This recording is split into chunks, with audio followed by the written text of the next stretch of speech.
Sunan Kalijaga dan Prabu Siliwangi diriwayatkan pernah keduanya beradu tanding hingga berhari-hari. Kisahnya sebagai berikut, jangan lupa di-subscribe dulu agar selalu menyimak sejarah Nusantara berikutnya. Terima kasih. Assalamualaikum warahmatullahi wabarakatuh. Kesaktian Prabu Siliwangi versus Sunan Kalijaga memang berbeda. Prabu Siliwangi memiliki khodam dan prajurit macan putih sebagai pendampingnya. Selain Sunan Kalijaga versus Prabu Siliwangi, kesaktian para ksatria Cirebon utusan Sunan Gunung Jati juga turut diuji dalam pertempuran itu.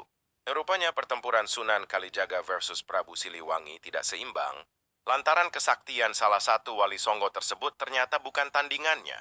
Sedangkan Sunan Gunung Jati tidak turun langsung dalam pertempuran melawan kakeknya tersebut, meski dia mengemban misi mengislamkan Prabu Siliwangi. Sebenarnya Sunan Gunung Jati ingin secara baik-baik mengajak Prabu Siliwangi agar masuk Islam. Namun, ternyata hal tersebut tidak bisa berjalan mulus. Hingga akhirnya Sunan Gunung Jati mengutus Sunan Kalijaga bersama sejumlah rombongannya. Namun, Prabu Siliwangi ternyata tidak mudah ditaklukkan.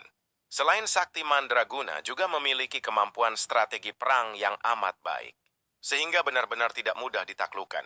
Waktu itu Sunan Gunung Jati diriwayatkan mengirimkan Sunan Kalijaga, Pangeran Arya Kemuning, Nyimas Gandasari untuk mendatangi Prabu Siliwangi.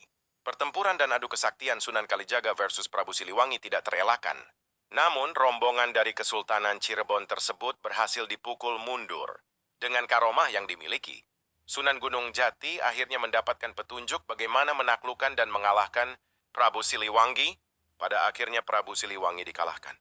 Demikianlah sejarah kali ini dan nantikan sejarah berikutnya. Terima kasih. Wassalamualaikum warahmatullahi wabarakatuh.